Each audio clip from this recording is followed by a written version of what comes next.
Right, good afternoon, and of course, welcome to KUTV, that is on the spot. And this is the day that we have actually have a lot lined up for you. It's first of all, it's a very sunny day, and of course, the sky is so blue. I'm told Nairobi is very much blue, and there is some rumors that London is still blue. So anything can be blue apart from your day. And of course, we have plenty lined up for you. Remember, we have the likes of our very own, that is Faith Kipyegon and Kelvin Kiptum, who are eyeing, or rather they have been nominated for this, the Male and Female Athlete Award, and of course of the year, and that they will be up against the likes of Sofan El Bakali of Morocco, and we have the likes of Noah Leslie, who won 100 meters, 200 meters, and 4 by 100 meters. That is hurdle. So it's a very competitive field, but we do hope at the end of the day you will be making the right choice, or rather the right choice will be made as far as awarding the right athletes who deserve this particular tournament. And remember, we still have plenty of events lined up for you. We have one of our very own, that is the Harambee Starlets, that is the Rising Harambee Starlets. They are in Angola, and they will be eyeing ticket to actually represent the country in the World Cup, in the World Under-20 World Cup that will be held in Colombia. Remember, Kenya will be eyeing this ticket for the first time, given the fact that Kenya has never, qualified for any competitive World Cup match, be it men or women. And this time round, this particular team will be eyeing that ticket to actually, fly Kenyan flag in the global showpiece.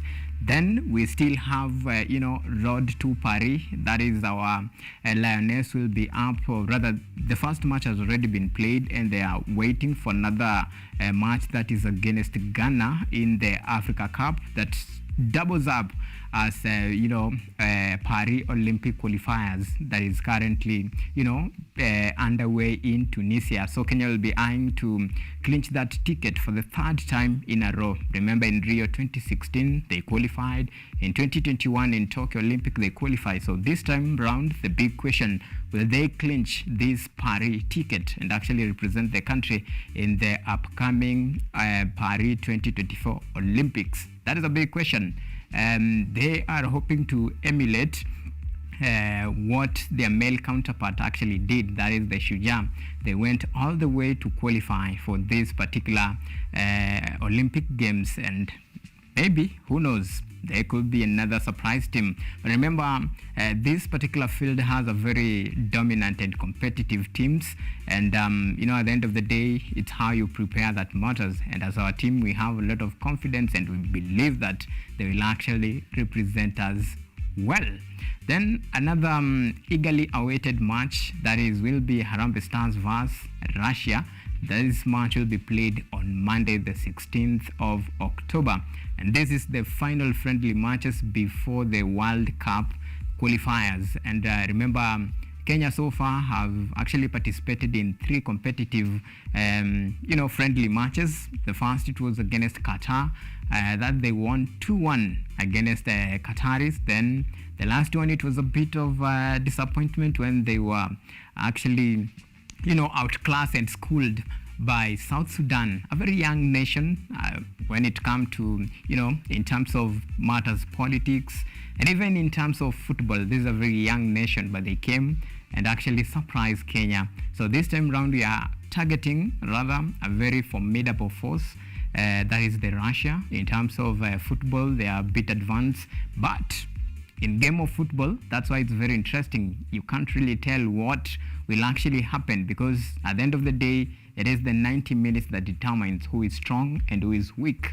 And in football, just like they say, a team that makes, less mistakes, or rather makes mistake, and their opponent capitalize on those mistakes, is the one that actually carries the day. So that one will be following up very keenly, to give you, or rather to put you up to speed with what to expect. And actually, this is quite analysis, and we'll be waiting to see the performance of Team Kenya.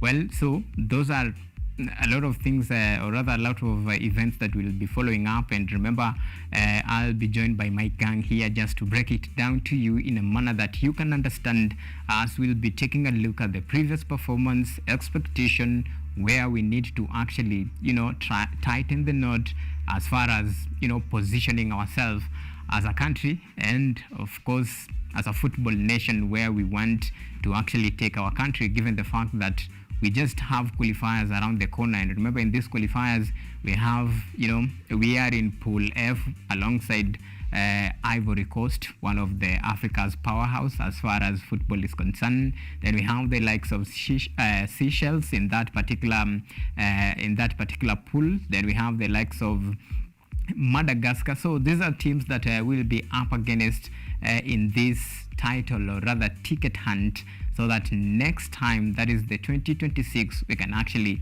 clinch this ticket. But they say preparation is what actually matters, and this has been the early preparation, just to keep ourselves at par with what is happening and actually be ready for this particular tournament, given the fact that it's just a couple of days away, because it is almost mid October, and qualifiers will be happening in November, starting November. So it's just a matter of time before we go there, but we need proper practice and preparation for this, and that is what is happening. But remember, still in the same breath, we are talking about football. We have the African Cup of Nations 2023. The draws are out, and there is a couple of teams that have been lined up, including the host nation Ivory Coast will be up against the likes of Nigeria. It will be quite a very interesting match, and even a fixture to see. But all that we'll be taking a look later on our subsequent sports review. But we have a big interview lined up for you, and this is about all matters to do with the floorball. Remember, later on we'll be talking to the national head coach, that is as far as floorball is concerned, just to take a look. Remember, the team is fresh from Africa Championship, so we'll be taking count and track of what actually went on there, and of course to chart the way forward as far as floorball is concerned. So we'll be taking a look at what are some of the steps and what should we expect as far as this is concerned. So that is Kevin Maina will be here to give us an highlight of what to actually expect. And now it's time now to take you through our highlight of the day.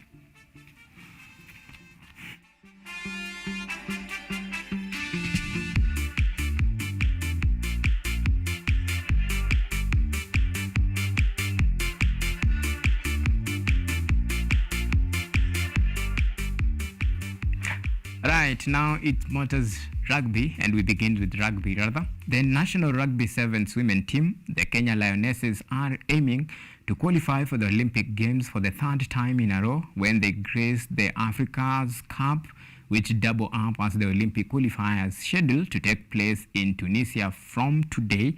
And already a couple of matches has been played, and of course Lionesses head coach has a lot of hopes for this particular tournament, as they hope to emulate their male counterparts Shujaa, who won the African Cup last month in Zimbabwe, to book the Olympic Games ticket. Kenya Lionesses will take on Ghana and Madagascar later on, while the quarterfinals and semifinals and the finals will take place on Sunday, that is tomorrow. The winners of the Rugby Cup will automatically qualify for the 2024 Olympic Games, scheduled to take place in Paris, France.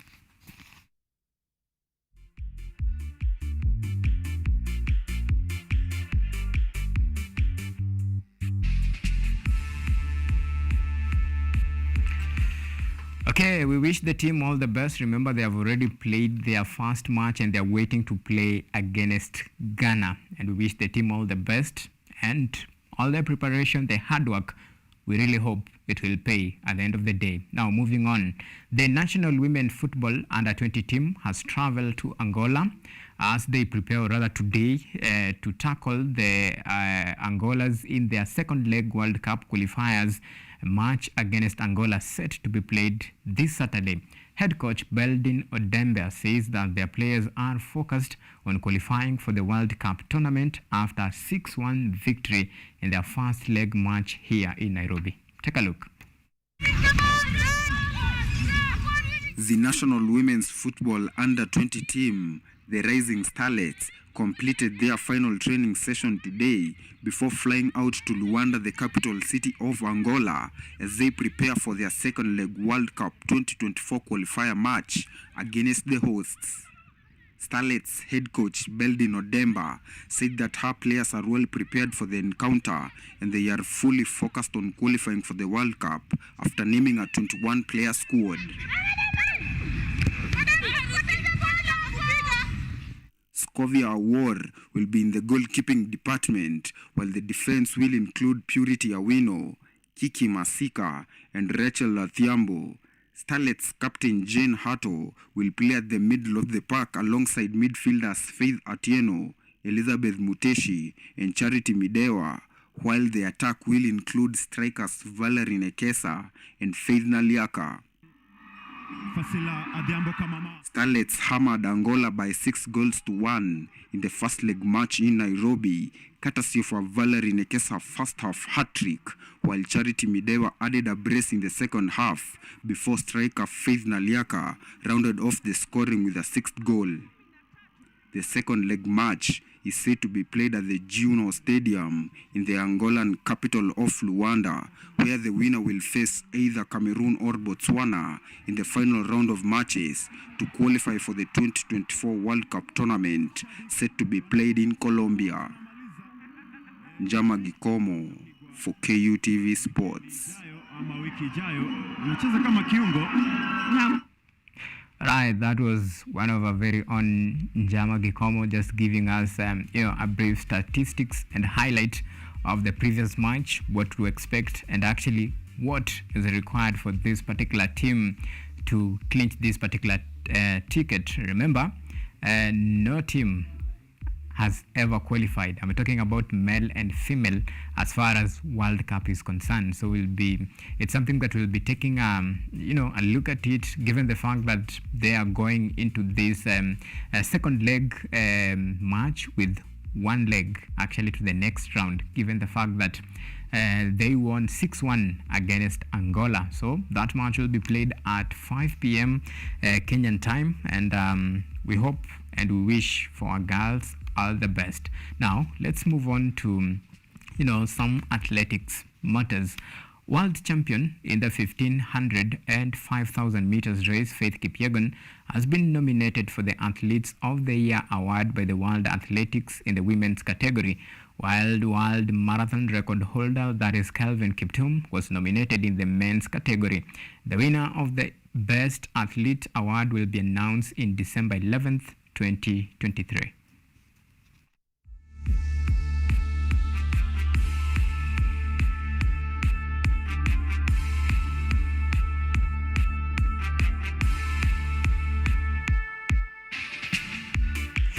Okay, so that field is very loaded with big names. Some would call them star-sided side. And the male category award will be Kelvin Kiptum will be up against the likes of Sofan El Bakali of Morocco. Then we have the likes of Noah Leslie from United States.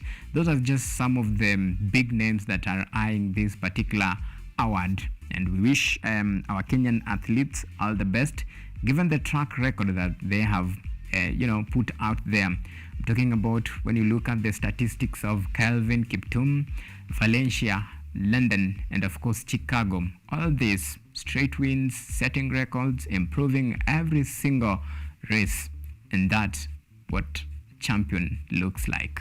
To talk less of the one and the only, that is the GOAT as far as the 1500 meters race is concerned. I'm talking about Faith Kipyegon.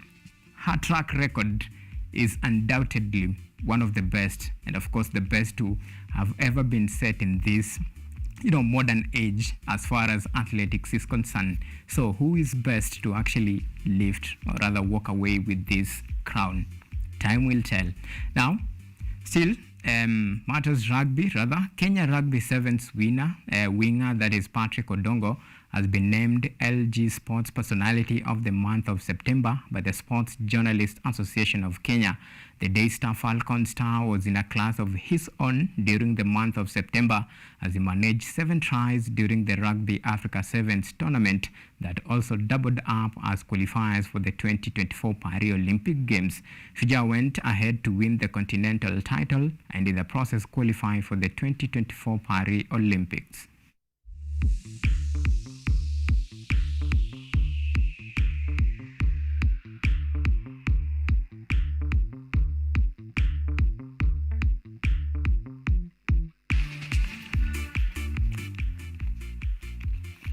Okay, songe mbele. The national football team, that is Harambee Stars, has arrived in Turkey ahead of their friendly match against Russia set to be played on Monday next week. Stars tactician Engin Firat said that Russia will pose a tougher threat than the 2 previous opponents, that is South Sudan and Qatar, but his players are well prepared for the challenge. The national football team Harambee Stars has arrived in Turkey and upped their preparations ahead of their friendly match encounter against Russia, set to be played on Monday the 16th of October. Head coach Engin Firat has said that his charges are well prepared for the encounter after naming a 26-man squad, with the biggest omission being the Kenyan Premier League top scorer for last season, Benson Omala, who plays for the defending champions Gor Mahia. The Turkish coach, however, named a strong and experienced squad, including goalkeeper Patrick Matasi, defenders Joseph Okumu, Eric Ouma and Rooney Onyango, midfielders Kenneth Muguna, Ayub Timbe and Clifton Miheso, while the forward line is led by Al Duhail striker and Harambee Stars captain Michael Olunga and Masoud Juma. Harambee Stars have played 2 friendly matches since the 9-month ban was lifted by the World Football Governing Body FIFA, including a 2-1 victory against 2022 World Cup hosts Qatar and a 1-0 loss against South Sudan in Nairobi. The friendly match against Russia will be played on Monday next week at the Mardan Sports Complex in the city of Antalya, Turkey. Jama Gikomo for KUTV Sports. Still matters football. The African Cup of Nations 2023 draw is out, with several entertaining matches set for the African Football Continental Showpiece. The tournament, which was postponed following the concerns over the rainy season, will take place in Ivory Coast from the 13th of January to the 11th of February this year. The Confederation of African Football (CAF) concluded the draw of the African Cup of Nations tournament with several entertaining match-ups for the football fans to enjoy. The host nation Ivory Coast was drawn in Group A alongside fierce rivals Nigeria, Equatorial Guinea and Guinea-Bissau, while the 2021 AFCON runners-up Egypt, led by Mohamed Salah, were drawn alongside 4-time winners Ghana, Cape Verde and Mozambique in Group B. In Group C, defending champions Senegal, better known as the Lions of Teranga, will take on rivals Cameroon, Guinea and Gambia, while the Desert Warriors of Algeria will play against Burkina Faso, Mauritania and Angola in Group D. Tunisia, Mali, South Africa and Namibia will tackle each other in Group E, while the Atlas Lions of Morocco will take on DR Congo, Zambia and Tanzania in Group F. Senegal won the last season and... Alright, now switching gears to international football action, and in particular the Euros. Euro qualifiers, and of course in the Euro qualifiers rather, a brace from Cristiano Ronaldo was enough to help Portugal seal qualification to the next Summer European Championship with 3 games to spare as the host beat Slovakia in the Group J in Porto. Portugal, who have won all of their 7 Group J qualifying fixtures, now join France, Belgium and host Germany in securing their spot at the Euro 2024.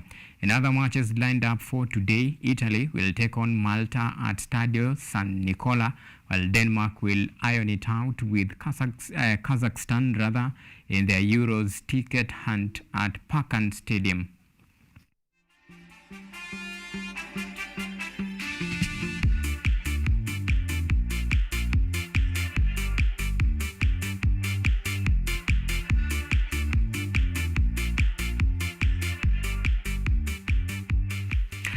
Okay, now our highlights, we are done with it. So the next part actually will be, our conversation today.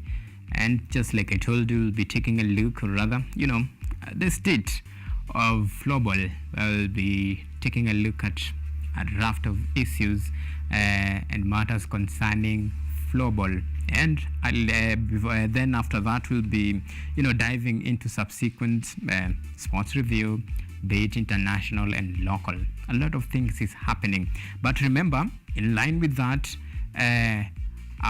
we ask you, that is our question of the day, who do you think actually deserve this, the male and female athletes award of the year? Who do you think deserve it? Remember, there is a couple of big names, athletes that, in my own opinion, they all deserve it, but there is some that have actually, set the record straight. Others have went out of their way and do some extraordinary wonders, including breaking records. So, who do you think deserve this particular male and female athletes award of the year? Keep talking to us on all of our social media platforms. You can talk to us on X at KUTV_Kenya.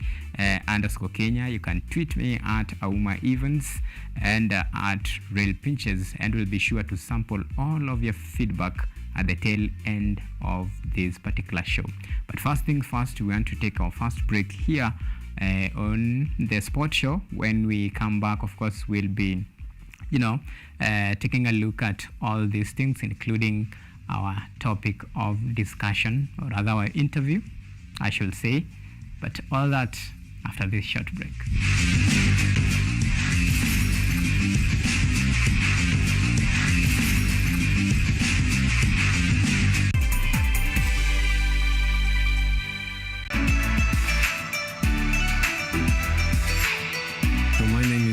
I'm Associate Professor in the Institute of Philosophy of Jagiellonian University in Krakow, Poland, and I'm the main coordinator of the Cafe project, which is being here hosted by Kenyatta University. My name is Ewa Hudoba.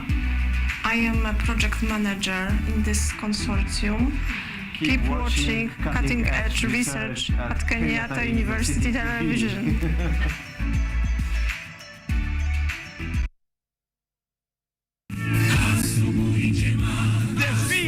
The Lord is the beginning of wisdom.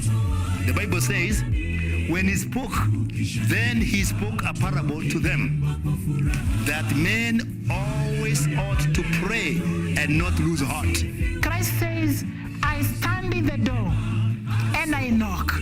Whoever hears my voice and opens, I will dwell with him. Like the moon, I will fade. And like the star, I will rise again. And though I fall, be rest assured that I will rise again. Go to the hospitals, tell them that God will heal them. Go to the prisons, tell them that they'll be free. Go to the crusades and tell people that Christ is coming, and sooner than the word itself is the second advent is imminent.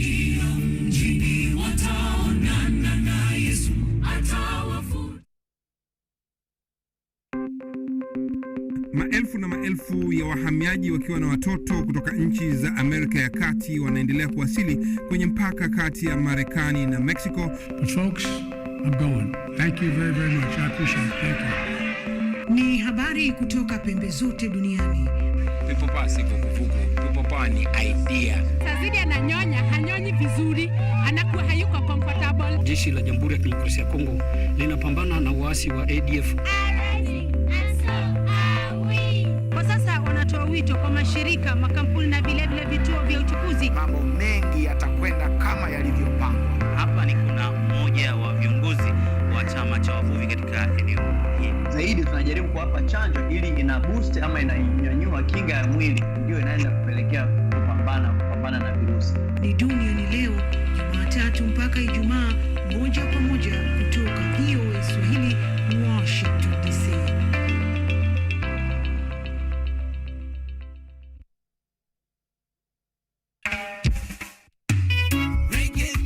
You know, reggae music wasn't the most popular music in my neighborhood growing up. And I discovered it on the radio, and from the first moment, just couldn't stop listening. Many people express themselves through music. Music is a freedom of expression. We want the music to reach the people.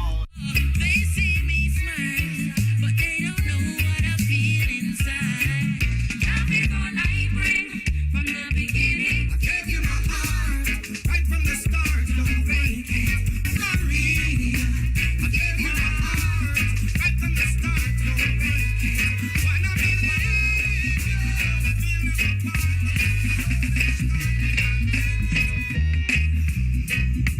I'm an African. So when you are sad and you listen to this song makes you happy, feel encouraged. The song gives you hope for a bright future. I'm an African.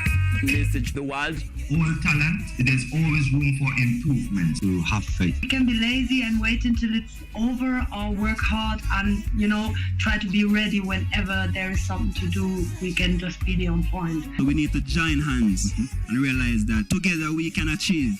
For John so loved this world now, he gave his only begotten Son.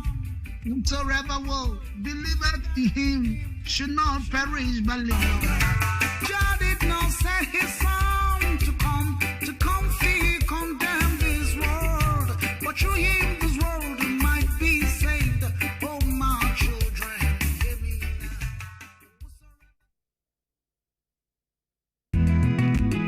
Dairy cow have a huge bone frame.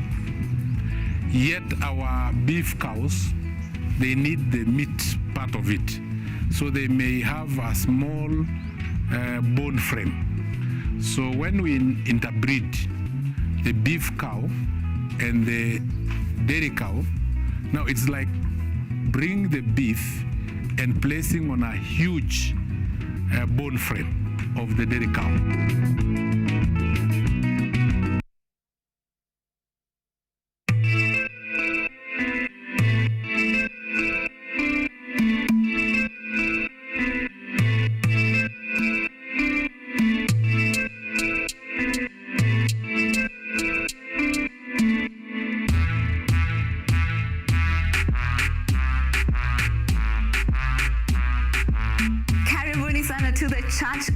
I'm your host, Esther Becky. And my name is DJ Tero. We start you off with a word of prayer and get you started with a live transformational worship experience. And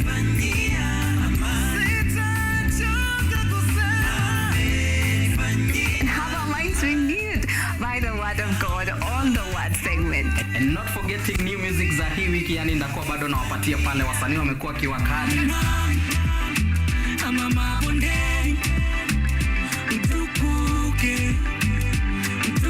So make sure manzo tune in because zitakuwa zina flow pia pale mixes kwa wingi, yani zitakuwa zina come through, and pia performance yani from our gospel artist hapa on Gospel Art from 7 to 10 a.m. only on KUTV.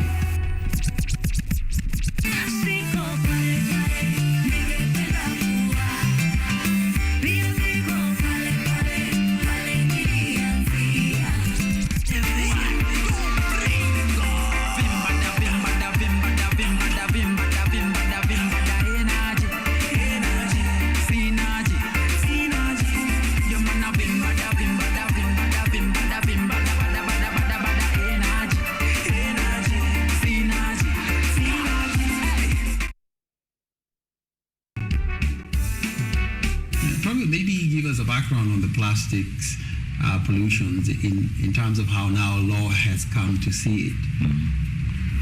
Well, yeah, plastic pollution is considered as one of the key global environmental challenges that we are grappling with in the 21st century. And the reason is because plastics now constitute one of the most important pollutants.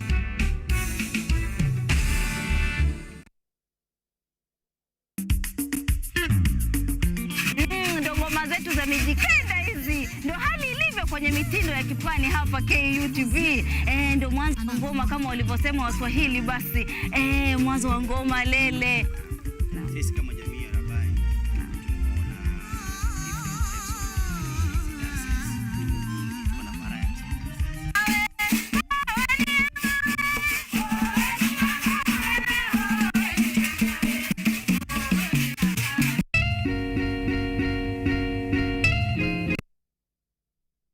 we are focusing on how artificial intelligence is being used to revolutionize the health industry. So that's MedAssist. Of course, that's the first page.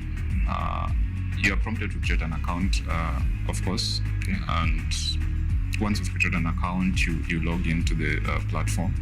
I'm a data engineer by profession, or an AI engineer.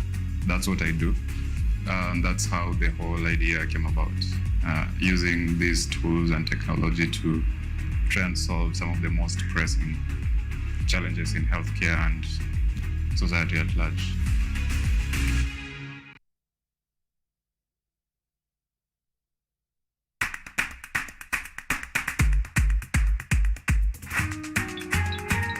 What are some of the ways through which you can develop these skills so that you are comfortably fitting into the job? You have to put yourself in positions where you are uncomfortable in the sense that you are not clear about what to do.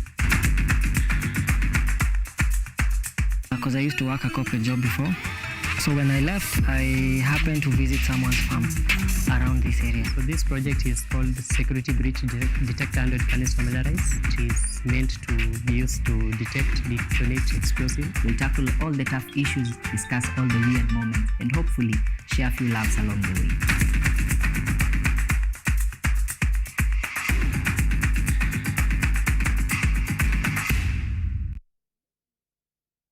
Are you an aspiring media practitioner, a graduate, or you just want to advance your skills in television production? Then welcome to Kenyatta University, where education meets innovation.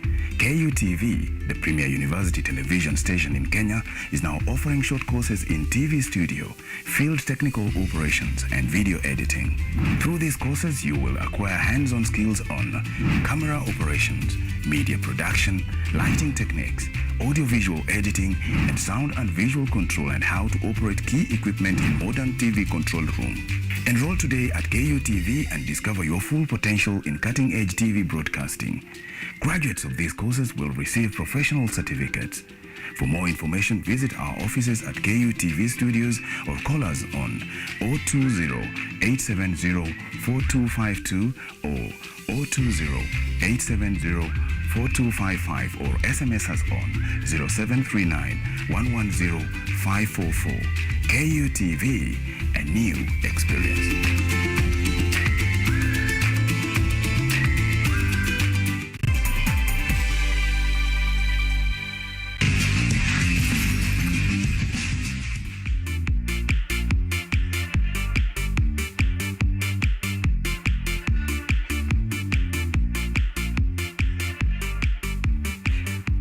Welcome back, and if you're just joining us right now, remember this is On The Spot Show, and you're just right on time regardless of the time you're joining us. And of course, I'm glad to be joined by two coaches. One is national head coach for floorball, then the other one is Nita, head coach. And wanasema like wacha nisitumie sana mate in hali nina wino hapa, so mi nitawapatia fursa would introduce officially, alafu mutuambie about what to expect, and as far as this particular the just concluded Africa Championship tournament is concerned, and the way forward as far as floorball is concerned, and the leagues are just around the corner. The start to the leagues are just around the corner. So these are some of the issues that we'll be taking a look at, and we invite you to actually be part of this conversation. You can talk to us, you can communicate to us, you can send in your views and comment as far as this particular discussion is concerned. So we are talking about how to actually prove sports in the country, and there is very many disciplines as far as sports are concerned. We have the most famous, and some will actually say the beautiful game, the one that is loved across the world. I'm talking about the football. Then we have the likes of rugby here, we have athletics. So these are some of the sports that actually athletes are doing well, and we have the likes of even the newly introduced sports in the country, like the floorball, that is actually doing quite amazing. Remember, prior to this particular tournament, or rather championship, they were the defending champions, and of course they continue to carry Kenyan flag high, and we want to have this genuine conversation just to see which are some of the way forward to actually improve the floor game, not only in Kenya but actually across Africa as a continent, because this is where the game is pretty young, and many countries are actually embracing this particular sport, and it's good signs when you see even to some extent some rotation. It serves as a motivation to many countries and even stakeholders to actually now to embrace the sport and support it and take it to the level that it's actually deserve. And who best to tell us the story of floorball than the men that has been responsible, the one that have actually seen its tremendous growth, and they have put in their input and just to try to improve this particular sport each and every passing day, year in, year out, season in, season out. And that's why they are the best for this particular conversation. So it's something that we want to have it, and now we invite you once again to be part of this conversation. Talk to us, send in your questions, your views, comment, anything whatsoever, and we'll be sure to sample them. And now you can tweet us. It was Twitter, but now it's on X at KUTV Kenya. You can also tag me along at AUMA events, and remember to use the hashtag on the spot. And now let me introduce now my guest. And I'll start with you, head coach. You'll introduce yourself, and we'll pick it from there so that we can actually have this, I'll call it, genuine discussion as far as floorball is concerned. The floor is yours. Thank you so much. My name is Kevin Maina, head coach Kenya floorball teams, both men and women. Mm-hmm. And we are just from the African Championships, and we are glad that both teams performed well, though we were the reigning champions. Mm-hmm. But due to some things I believe we'll discuss later, mm-hmm. The ladies became position 2 and men position 3. All right. Yeah. Well, at least you are within the bracket of the medal bracket. Yeah, the medal bracket. So that's a good thing anyway. Yeah, sure. All right, and of course the floor is yours. Thank you. I'm Mr. Kevin Akosombo. Mm-hmm. Kevin Akosombo first is the Secretary General Kenya Floorball Federation, mm-hmm. and also the head coach in ITA. But I was also given a double mandate as one of the coach in the national team, mm-hmm. that led the team to Ivory Coast. All right. So I was glad to lead the team to Ivory Coast, mm-hmm. with challenges, but God was for us. Mm-hmm. Thank you. Well, I noticed in your introduction, all of you, you state the fact the way it is, then you end with despite these challenges, and of course we'll talk about the challenges, but let's talk about the performance of the team going into the tournament as champions, and of course there in one way or the other. The crown, of course, was snatched from Kenya. But regardless of that, the performance was good. We need to congratulate the team for the job well done. But now let's talk about now the matrix of it, now the tactical aspect of it. So how will you sum up the team's performance? I think, to me, I think the team performed very well, despite that floorball actually it's played.